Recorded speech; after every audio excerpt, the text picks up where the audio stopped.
Etawah live में आपका स्वागत है। मैं राजेंद्र सोनी एक बार फिर हाजिर हूं आम जन से लेकर राजनीति और क्षेत्र की विभिन्न घटनाओं के साथ। पक्ष न विपक्ष, सिर्फ निष्पक्ष।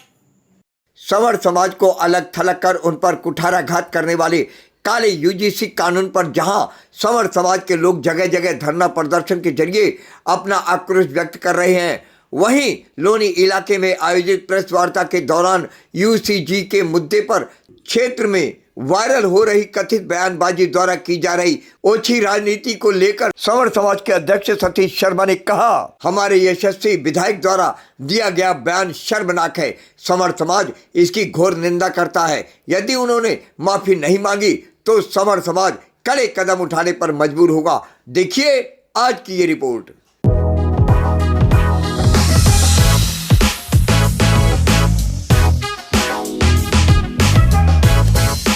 सर, आज आपने एक प्रेस वार्ता का आयोजन किया है।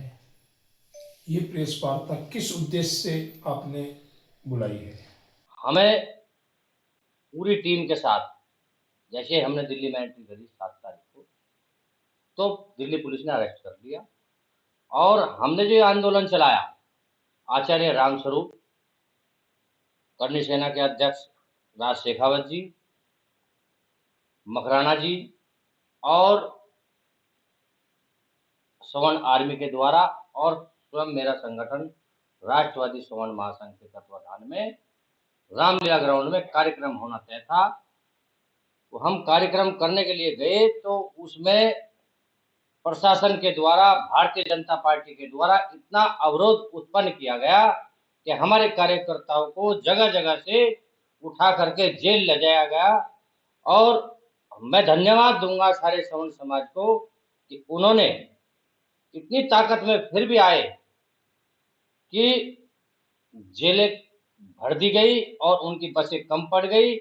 ये प्रशासन की नाकारा बात है कि एक दिन पहले हमारी परमिशन उन्होंने रद्द की और हमारा बहुत नुकसान कराने का प्रयास किया, लेकिन सवर्ण समाज अपनी मजबूती से पूरी तरीके से इसका विरोध जारी रखेगा। सर, आपने बड़ा सवाल खड़ा किया कि भारतीय जनता पार्टी द्वारा अवरोधक पैदा किए गए, लेकिन हमारी वार्ता जिस विधानसभा में आप रहते हैं वहां के लोकप्रिय विधायक से हुई। उन्होंने कहा कि भाजपा से इसका कुछ भी लेना देना नहीं है।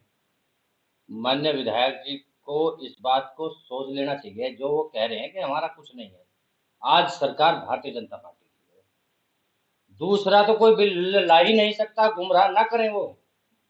और मैंने एक बयान और सुना है उनका कि वो हमें नीच और पशु बताने का जो कार्य कर रहे हैं, यही सवर्ण समाज उनको 2 बार विधायक बनाया है। कोर वोटर है भारतीय जनता पार्टी का, लेकिन है की जगह आ हो जाएगा। विधायक जी को ऐसी ओछी बात, ऐसी मानसिकता वाली बात कभी नहीं करनी चाहिए थी। आप इस आंदोलन को क्या रूप देंगे? जिस तरह से 8 मार्च को विरोध प्रदर्शन जो रामलीला ग्राउंड में था, अनुमति रद्द हो गई, उसको आंदोलन को अब आप सफल बताएंगे या असफल बताएंगे? क्योंकि तमाम बॉर्डर सील कर दिए गए थे, सभी जगह पुलिस प्रशासन तैनात था, उसके बावजूद भी जो संख्या सवर्ण समाज की इस आंदोलन में पहुंची, उन लोगों के लिए क्या कहेंगे आप? देखो, मैं पूरे सवर्ण समाज का बार बार धन्यवाद करता हूँ कि इतनी मुश्किलों के बावजूद भी बड़ी गाड़ियां भरकर, छोटी गाड़ियों से, कोई अपने अपने वाहनों से लाखों की तादाद में लोग आए। ये हमारा कार्यक्रम इतना सफल रहा कि हम बैरिकेडिंग तोड़ के, जहां हमें हाउस अरेस्ट रखा था, वहां से हम बैरिकेडिंग तोड़ के साउथ एक्स में रोड पर आकर बैठ गए और प्रशासन घुटने पर आ गया और हमसे माफी याचना करने लगा कि स्वामी जी और हमारे पूरे समर्थक जो जितने भी लोग थे, कहने लगे अब इससे आगे मत जाना, नहीं तो दिल्ली जल जाएगी। और ये परिचय दिया हमारे समाज ने कि कब जब भी कोई भी आंदोलन हमारा समाज करता है, आज तक भी उस समाज ने एक पत्ता तक नहीं हिलाया।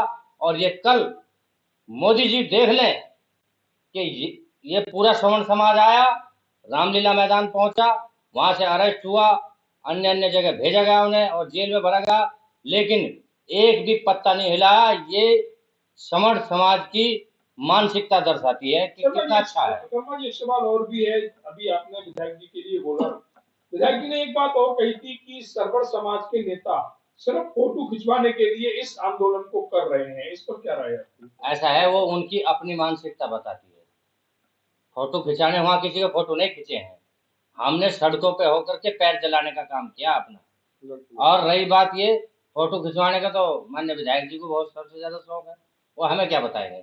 हम कभी फोटो थोड़ी खिंचवाते हैं। आपने कभी हमें देखा होगा कि कहीं भी हमारे होर्डिंग पोस्टर लगते हैं क्या? हम सवर्ण समाज के नेता हैं जिनका नेतृत्व कर रहे हैं हम, उनकी वजह से हमारे में ताकत है, हमारे समाज की वजह से। हमारे में कोई सरकारी सुविधा हमें नहीं मिली हुई, हम किसी का दुरुपयोग नहीं करते। और माननीय विधायक जी को तो मैं फिर एक बात बता देना चाहता हूँ कि आपको तो ऐसी असभ्य भाषा का प्रयोग करना ही नहीं चाहिए था, क्योंकि सवर्ण समाज ने हमेशा आपको उठाने का काम किया है, न कि गिराने का। शर्मा जी, एक सवाल और लूंगा। कल जिस तरह से आपका आंदोलन था, बुराड़ी में प्रधानमंत्री नरेंद्र मोदी जी द्वारा मेट्रो का भी उद्घाटन था। जम्मू उत्तराखंड के अंदर गृह मंत्री अमित शाह का भी एक आयोजन था, कार्यक्रम था। दोनों जगह देखा गया, जहां अमित शाह के कार्यक्रम में यूजीसी गो बैक के नारे लगे, वहीं मोदी जी के कार्यक्रम में जहां जनता लाइन लगाकर खड़ी रहती है, वहां बिछी हुई कुर्सियां भी नहीं भर पाई। इसको क्या आप यूजीसी को लेकर देखते हैं? ये सारा यूजीसी का इफेक्ट है। और जो हमें 10 या 15% बता रहे हैं ना, हम पूरे 45% है। हम सरकार बना सकते हैं तो बिगाड़ भी सकते हैं। और ये हमने बता दिया है कि आने वाले समय में सवर्ण समाज, अभी 19 तारीख तक का वेट है हमारा। 19 के बाद अगर हमारे पक्ष में रिजल्ट नहीं आता है तो फिर सवर्ण समाज बताएगा कि उसकी ताकत क्या होती है। क्या आप सभी लोग, जैसे राष्ट्रवादी श्रमण महासंघ हो, ऐसे बहुत सारे संगठन हैं, 200 से ज्यादा 200 से ज्यादा संगठन, क्या अपने आप को यूजीसी को लेकर एकजुट रख पाएंगे? बिल्कुल हम एकजुट रहेंगे। हम स्वामी आनंद स्वरूप जी के नेतृत्व में काम कर रहे हैं, सभी संगठन मिलके। जैसा भी उनका दिशा निर्देश होगा हम उस तरीके से काम करेंगे। तो जिस तरह से शर्मा जी द्वारा बताया जा रहा है कि 19 तारीख का वेट कर रहे हैं, अगर 0.1% यूजीसी गो बैक नहीं होता है तो आगे आपका क्या कदम होगा? हमारा आंदोलन होगा और कड़ा आंदोलन होगा, और इसकी सारी जिम्मेदारी सब सरकार की होगी, क्योंकि ये बिल किसी ने मांगा नहीं था, ये जबरदस्ती हमारे बच्चों पर लाद दिया गया। मार्च 2026 को भाजपा ने जो कृत्य किया सर्वर समाज के संग, उसे आप किस रूप में देखते हैं, क्योंकि आप भी कहीं ना कहीं भाजपा के ही कोर वोटर हैं? देखिए, इसमें भारतीय जनता पार्टी ने इतना गलत किया है, अपने वोटरों पे ही अत्याचार चालू कर दिया। जो सवर्ण समाज का वोटर, जो सवर्ण समाज है, इसमें भाजपा का 90% वोटर था, उस पे ही कल लाठियां भांजी गई है, उसी पे ही गिरफ्तारी हुई है, लाखों लोग को जेल भरा गया है। वो सवर्ण समाज जो भाजपा को वोट करता था, वो अपने आप को ठगा महसूस कर रहा है। और आने वाले टाइम में अगर ये कानून वापस नहीं लिया तो सरकार को सवर्ण समाज का जो वोटर है, मुझे लगता नहीं वो वापस भाजपा में जाएगा। आप किस तरह सर्वर समाज की बात करते हैं? जिस विधानसभा में आप रहते हैं, वहां के विधायक जी कहते हैं कि अगला पिछला कुछ नहीं है, सर्वर का कुछ भी नहीं है। अब अगर आप पिछले की बात करोगे, सवर्ण की बात करोगे, हमारे विधायक जी तो खुद के अपने आप को सवर्ण मानते हैं। वो तो खुद कहते हैं मैं महाराज हम पृथ्वीराज चौहान के वंशज हैं, राजाओं के मीर भोजी के वंशज हैं। और वो क्षत्रिय थे, मीर भोज क्षत्रिय थे ना। अब ये बताओ, वो जो कह रहे हैं भाई, बदतमीज बोल रहे हैं भाई, अब भाई नीच है, हमारे विधायक ने कहा नीच है जो विरोध कर रहे हैं, और वो उनको उसमें डाल दो, नदी में डाल दो, ऐसी बातें उन्होंने कहा। अच्छा नहीं लगा। हम विधायक जी आपका सम्मान करते हैं, हम कभी आपके खिलाफ नहीं बोले, पर ये बताओ, आपने ये जो नीच बताया और ये जो नदी में डालने वाली कई बदतमीज वाली बात बोली, वो किसको बोली? सवर्णों में तो जैसे कि हम सुनते हैं भाई, गुर्जर समाज भी कहता हूँ सवर्ण समाज में हम क्षत्रिय हैं, तो आपने किसको कहा? अपनी जाति को भी कहा और सभी जितने भी लोग हैं सबको कहा। अगर एक देखा जाए तो सवर्ण तो 3 जाति को आपने बोल दिया भाई। बनिया समाज हुआ, क्षत्रिय समाज हुआ, ब्राह्मण समाज हुआ, ठीक है जी, ये सभी सवर्ण में आते हैं। और जितने भी त्यागी हैं, क्या आपको इनका वोट नहीं चाहिए भविष्य में? क्या आप इनको इस तरह के नीच बोलोगे? नीच क्या होता है? नहीं, उनका तात्पर्य कुछ और भी हो सकता है आपको ना बोलकर उनके बोलने का मतलब तात्पर्य हो वो कहीं अलग हो। मैं पर्सनल अपने ऊपर नहीं कह रहा, उन्होंने पूरे समाज को बोला है। समाज में एक आदमी नहीं आता। हम लोग कह रहे हैं, चाहे गुर्जर भी हमारे भाई हैं, अब ये सवर्ण में तो अभी सरकार ने तो बांट दिया ओबीसी में। ना तो यादव भी सवर्ण को बोलते हैं अपने आप को, जाट भी सवर्ण बोलते हैं आपको। भाई क्षत्रिय है सब लोग, अभी तो बटे है ना सरकार के उस पर आधार पे।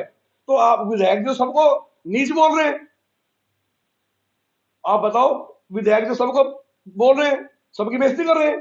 तो ये आने वाले टाइम में क्या विधायक जी को भविष्य नीति करा अपना। मैं फिर कह रहा हूँ, विधायक जी निवेदन है, आप सवर्ण समाज से गलती मान लें, ना तो 2027 के चुनाव में जवाब देगा ये सवर्ण समाज, और यही दशा और दिशा करेगा लोनी की। और ये लोनी की नहीं, पूरे हिंदुस्तान में, पूरे हिंदुस्तान में। हमारे विधायक जी कह रहे हैं कोई अगड़ा नहीं, कोई पिछड़ा नहीं, कोई सवर्ण नहीं। भाई एक बात बताओ, जब सरकारी जो सरकार है, जो कानून है, जो संविधान है, इसके आधार पर तो जाति बटी हमने तो बांटी नहीं, इसी के आधार पर चुनाव में टिकट मिले। भाई जब कहीं ऐसी सीट है क्या हम जो सवर्ण जाति का है या किसी भी जाति का है या ओबीसी जाति का है, उनको टिकट मिलेगा। ये तो सरकार ने बांटा है, और ये तो यूजीसी कानून लाने के बाद में तो और बांट दिया, तीन ही जाति को छोड़ दिया, न सबको एक तरफ कर दिया, ओबीसी को एक तरफ कर दिया। इस जाति का खेल सरकार ने करा है, हमने नहीं करा। इसके जिम्मेदार सरकार ही है, आपस में भिड़ाने वाला काम कर दिया। अरे विधायक जी तो पता नहीं कहाँ कुछ भी बोल देते हैं। भाई कहना नहीं चाहिए, ऐसे नहीं बोलना चाहिए हमारे विधायक जी को इस तरीके से। शर्मा जी, एक सवाल हम आपसे भी लेंगे। योगी जी का एक नारा था चुनावों के समय कि बटोगे तो कटोगे, लेकिन उसी नारे को मोदी जी ने बदल दिया कि कटोगे तो हमारे फायदे में रहोगे। इसको आप किस रूप में देखते हैं, क्योंकि ये सवाल भी यूजीसी को ही लेकर है। देखो, जब चुनाव था तो उन्होंने चुनावी मुद्दा बनाया कि बटोगे तो कटोगे, एक रहोगे तो सेफ रहोगे। एक तो छोड़ा ही नहीं है, भिन्न भिन्न भागों में हिंदू को बांटने का काम किया।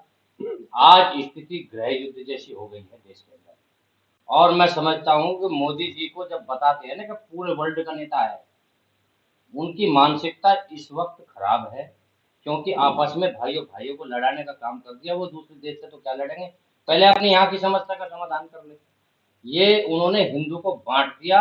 मैं हिंदू हूं ही नहीं, मैं सवर्ण हूँ, हिंदू नहीं हूं मैं सवर्ण हूँ। तो इसलिए कई भागों में बांट दिया। ये इनकी जिम्मेदारी मोदी जी की है। हमारा सवाल अभी आपके राष्ट्रीय प्रभारी जी से था, वही सवाल आपसे भी है। आप जिस विधानसभा में आपका निवास है, जिस विधानसभा के आप वोटर हैं, उस विधानसभा के विधायक जी कहते हैं कि अगड़ा पिछड़ा सवर्ण कोई नहीं है, सब हिंदुस्तानी है, सब श्रेष्ठ हिंदुस्तानी है। और दूसरी तरफ आप प्रधानमंत्री पर आरोप भी लगा रहे हैं, तो इसको आप किस रूप में देखेंगे? देखो, विधायक जी की मानसिकता मुझे ठीक नहीं लगी। पहली बात तो वो अपने शब्दों को वापस ले लें। किसी को नीच कहना, किसी को पशु बताना और नदी में डाल देना, ये उनके लिए कतई ठीक नहीं है। उन्हें आज ही माफी मांग लेनी चाहिए सवर्ण समाज से। और रही बात बांटने की, बांटा तो भारतीय जनता पार्टी ने है, और अब ये भारतीय जनता पार्टी नहीं रही। मैं बता दे रहा हूँ, ये भारतीय जनता पार्टी नहीं है, अब ये भारतीय ढीप पार्टी हो गई है, क्योंकि इसने जो है समाज में विद्रोह पैदा कर दिया है। जैसे वीपी सिंह को याद करते हैं, ऐसे मोदी जी को याद किया जाएगा। जैसे उसे समझते हैं कि मंडल कमीशन आया था, उस तरीके का गृह युद्ध कराने का काम मोदी जी ने कर दिया है। और विधायक जी से फिर अपील करूंगा, अपने शब्दों को वापस लें, सवर्ण समाज से माफी मांगे, नहीं तो अंजाम भुगतने के लिए तैयार है। एक और छोटा सा सवाल है हमारा। जिस तरह से सर्वर समाज के इस आंदोलन की अनुमति रद्द की गई, दूसरी तरफ देखा गया नगीना के सांसद चंद्रशेखर रावत, उन्हें अनुमति मिली थी उसी जंतर मंतर पर प्रदर्शन करने की पूर्ण सुरक्षा के साथ। तो क्या सर्वर समाज से डर गई भाजपा या कारण कुछ और? मैंने थोड़ी देर 2 मिनट पहले क्या कहा कि ये भारतीय जनता पार्टी नहीं रही, ये भारतीय भीम पार्टी हो गई है, क्योंकि उन्हें तो परमिशन है, सवर्ण समाज को अपनी बात कहने का कोई अधिकार नहीं रहा इस भारतीय जनता पार्टी में। इस केंद्र की सरकार ने हमें अपंग बना दिया है, और जो हमारा मौलिक अधिकार है शांतिपूर्ण धरना प्रदर्शन करने का, भारतीय जनता पार्टी खूब जानती है कि वो धरना प्रदर्शन करके ही सत्ता में आई थी, इसलिए हमको वो आने नहीं दे रही, प्रदर्शन नहीं करने दे रही। वो खूब जानती है कि कि प्रदर्शन करने से उनकी क्रिया खराब हो जाएगी, लेकिन ना करने से उनकी अब ज्यादा खराब होगी। अपने आसपास की खबरों के लिए देखना ना भूलें सशक्त आवाज लाइव न्यूज चैनल। सब्सक्राइब कीजिए एक लाइक के साथ।